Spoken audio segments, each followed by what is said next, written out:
What is going on, guys? It's your boy Ryan. Today we are going to be reacting to top 10 disturbing interviews with people.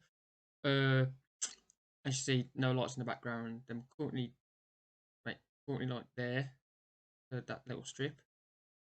Basically, I'm taking them down soon, so I've unplugged them because I want to get some new ones. But change the multicolours in one strip, if you know what I mean. So yeah. Anyway, I hope you liked the video. It was suggested by my mate Ben. So I don't know what to expect from this. Yeah. If you do like it, hit the like button, subscribe and comment, and for the fifth time already, let's get into it. The most disturbing interviews ever recorded with people that have done horrific things and show no remorse. From an interview with a child who has tried a number of times to kill her family, to an interview with famous serial killers. I'll be discussing these and more only on today's top 10 list. Starting off this countdown, we have Aileen Wuornos. Aileen Wuornos is often considered the first female serial killer. She was found guilty of killing 7 men. She would murder them, rob them, and then drive home in their cars. Although she claims every murder was self-defense. In our interview, we can see how lax she is when talking about killing. Just shot in self-defense, boom, boom, boom. You know, they weren't cut up, they weren't sliced up, no OJ jazz, you know. And he said, I did the most horrendous crime in the whole wide world. Death and murder literally doesn't faze her at all. In fact, she claims that what she did wasn't even bad. Yeah, she tries to justify her actions by saying she just shot them, as if that's not a big deal. But you've been convicted of killing 7 men. Everybody's looking at the number. Does that not, you I look killed at the 7 number. men, 7 strangers, does that not make you a serial So killer? I didn't kill them every day, did I? Again, she's acting like her killing 7 men isn't a big deal. Like, oh, it's just 7 men, people have done worse. It's crazy. Moving on to number 9, we have the Night Stalker. Richard Ramirez, otherwise known as the Night Stalker, was an American serial killer and robber who killed 13 to 16 plus individuals. At his trials, the judge stated that he never showed any remorse for these doings. I think the creepiest part about his interview is when he admits to being evil. Do you admit to being evil, Richard? We are all evil in some form or another. Are we not? Yes, I am evil. Not 100%, but I am evil. And we see him try to justify his killings by saying the government does worse things to people than what he has done. Serial killers do on a small scale what governments do on a large one. They are a product of the times, and these are bloodthirsty times. Even psychopaths have emotions if you dig deep enough, but then again, maybe they don't. In our 8th spot, we have Edward Edwards. Edward Wayne Edwards, otherwise known as the Hook Man or the Man with the Hook, was an American con artist turned serial killer. In fact, when he committed his long list of crimes, he never wore a mask because he wanted to be famous. In 2010, he did an interview. Alright, even 2021, mate, and 2020, well, mainly 2021 now, you gotta wear a mask. And confessed to all his crimes. Again, it makes me so uncomfortable listening to how killers took someone's life. Taking his hand, he's going through the bottom of the duffel bag trying to find the cigarettes, and I'm standing right here, and I have the sawed-off shotgun, and I ease it out of the bag while Danny's down there looking, and He's just too calm talking about all of this. During the interview, he also stated that he wanted the death penalty and thinks that he deserves it. I want the death penalty. You don't want us to be in prison for a long time on everything else that's going on. Right, I'm not a healthy man. In our 7th spot, we have Paris Bennett. During an interview with Piers Morgan, Paris Bennett, who at 13 years of age killed his young sister, admits that he did this as a way to punish his mother. Specifically in the end. Yes. To cause your mother maximum pain. This is... Guys, I am sorry as well, and obviously I've got my camera overlay here, so I'm not really seeing some parts of the video either. But after this video, I'm trying to adjust it, and because I've been working on a camera overlay, you know, like the border for around the camera, so yeah, obviously after this video I'm going to budge it over a bit more and up a bit more. Sorry about that. has achieved your goal, which was to effectively mean your mother lost both her children at once. In 2007, Bennett convinced their babysitter to leave early and then proceeded to stab his sister 17 times. It's such a tragic case. What makes it worse is how he pretends to say he loved his sister. In the interview, he was asked to describe why he loved his sister, and he couldn't. Because I loved her. I loved her with every fiber of my being. They say it's like asking a colorblind person to describe the color red. They can't do it. He can't describe love because he can't feel it. Exactly like she said, it's because Paris is incapable of feeling emotions. No guilt, no love, nothing. Moving on to number 6, we have Angela Simpson. Right. You murdered this man. Yes. You tortured him. Of course. This is an interview with killer Angela Simpson. She was arrested after torturing and killing a man in a wheelchair for snitching. During this interview, she tells exactly what happened, how she did it, and why. The scariest part is how forward she is about this all. She doesn't care that she's going to prison or that she Mate, my heart is going fast just listening to this. Killed someone. You're not here to pretend to be remorseful. Of course not. Why would I do that? Are you remorseful? Not at all. She's not remorseful at all, and she's very open about everything. To my house, walked him down the street. I don't know why the media acts like the motherfucker couldn't walk. He walked very well.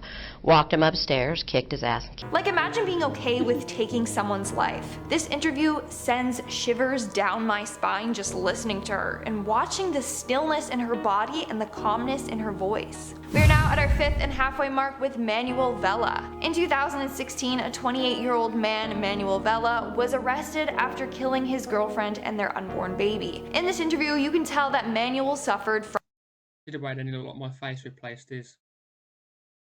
From schizophrenia. He claims that the father told him to kill his girlfriend and her baby. Keep in mind, he is the father to her baby. And then he says that he is the Antichrist. And that's where I cut her open when he told me to. Who told you to? The father, it's just the same one who was to communicate with Jesus Christ is when he was there. Although it seems like he is intoxicated during this interview, he is not. He's just experiencing hallucinations and delusions. In this interview, he also claims he would receive commands from outer space and extraterrestrials. A lot of people found this interview disturbing, just because you can see how I find that disturbing. If you've ever watched or played Outlast 2, you will know why it mentions Antichrist. far gone Manuel is. He's no longer in control of himself. In our 4th spot, we have Arthur Shawcross. Arthur John Shawcross was an American serial killer in Rochester, New York that took the lives of 13 individuals. His first 2 murders were committed in Freeze frame. 1972.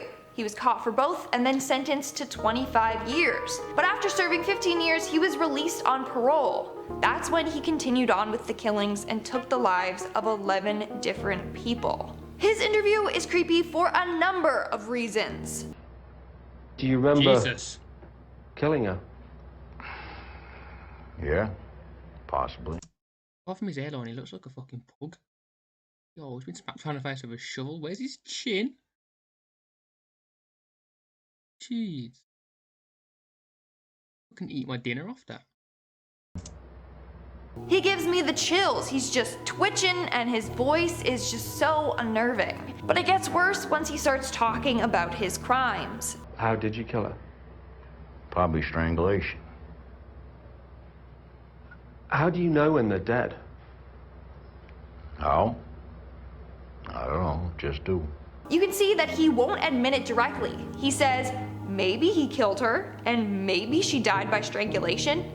It gets worse. Reach over my shoulder like this, right behind my neck, and I pull out a brand new machete. When she backed out, I come up behind her. He's just a ruthless killer. In our 3rd spot, we have Ted Bundy. Ted Bundy was an infamous serial killer who was responsible for murdering 30 women. Although it's thought that this number may be even higher. He would often kill these women in brutal ways. In his interviews, he shows no remorse for his actions, and the calm tone of his voice is very disturbing. I can see how certain feelings and ideas developed in me to the point where I began to act out on them. Certain very violent and very destructive feeling. Throughout this whole interview, Bundy tries to gain sympathy from the interviewer and the audience. Sorry about that, guys. My fucking recording stopped. Carry on. How certain feelings and ideas developed in me to the point where I began to act out on them. Certain very violent and very destructive feelings. Throughout this whole interview, Bundy tries to gain sympathy from the interviewer and the audience. You can see how he's trying to manipulate your emotions, which is terrifying. A lot of people commented saying that Bundy is trying to act human in these interviews. He knows exactly what to say and how to say it to manipulate you.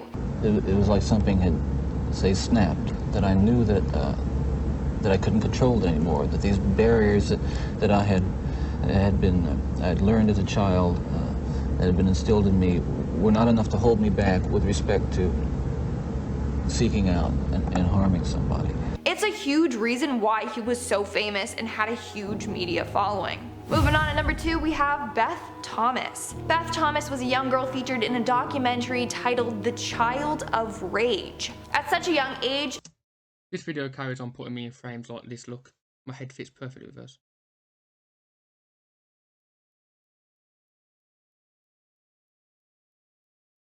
Beth displayed psychopathic tendencies, including harming her brother on a number of occasions and trying to kill her parents. Her parents were terrified of her and her brother Jonathan's safety, as they should be. Take a look at our interview. Why is your brother afraid of you?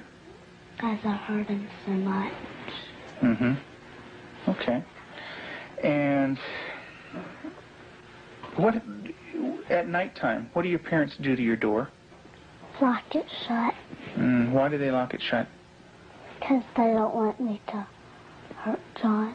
So on a number of occasions, Beth would go into her brother's room at night to try and kill him. On top of that, she used to steal knives from the kitchen to try and harm her family with. Jesus Christ. Big sharp ones. And what do you want to do with those knives? Kill John and Mommy with them, and Daddy. That's not all. Here is her recounting the time she hurt Jonathan. And what happened to your brother? Tell me about it. His head hurt real bad, but his chin, he had to have stitches in it. Now apparently doctors deemed that she acted this way as part of her traumatic past. Now it's said that after years of therapy, she is now a healthy adult. And in our number 1 spot, we have Jeffrey Dahmer. I desensitized myself to it.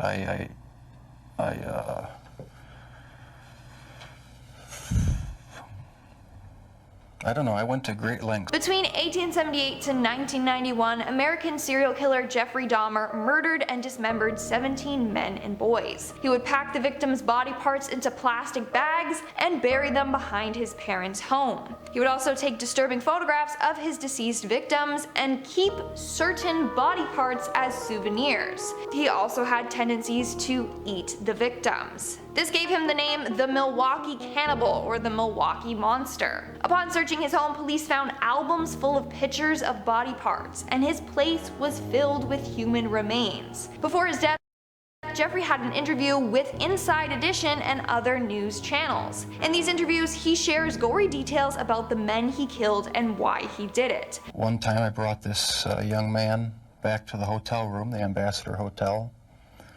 Was just planning on drugging him and spending the night with him. I had no intention of... How do they actually feel so confident talking about this on camera? I know they've probably got nothing to lose now, but yeah, my camera. hurting him. What's creepy is how calm he is talking about all this. Like, he's murdered so many people and shows no remorse, just like all the other serial killers on this list. I was handcuffed, and it was just the realization that there was no point in trying to hide my actions anymore. Hearing him say that he kept the dead with him as long as possible makes me sick. When police raided his house, they found heads were in the fridge and freezer. 2 skulls were on display in the house, and they found a 57-gallon drum filled with decomposing bodies in his room. Alright guys, that was a pretty creepy video, so let's move right along to our comment shoutout portion, you know. Right, anyway guys, Well, that was creepy. Cheers, Ben. Anyway, that was top 10 disturbing interviews with evil people. There is a part 2, so I'll probably do that at some point. Some good news as well. I'm getting a new camera, which means better quality. Getting a mic, which means probably better sound with me talking. Obviously, you don't need to know about another monitor and all that because I've got one here, but yeah, fine. Yeah. So yeah, I hope you liked the video, guys. Please smack the like button. Missed half my format there, and subscribe. And I'll see you in the next one. Have a good day and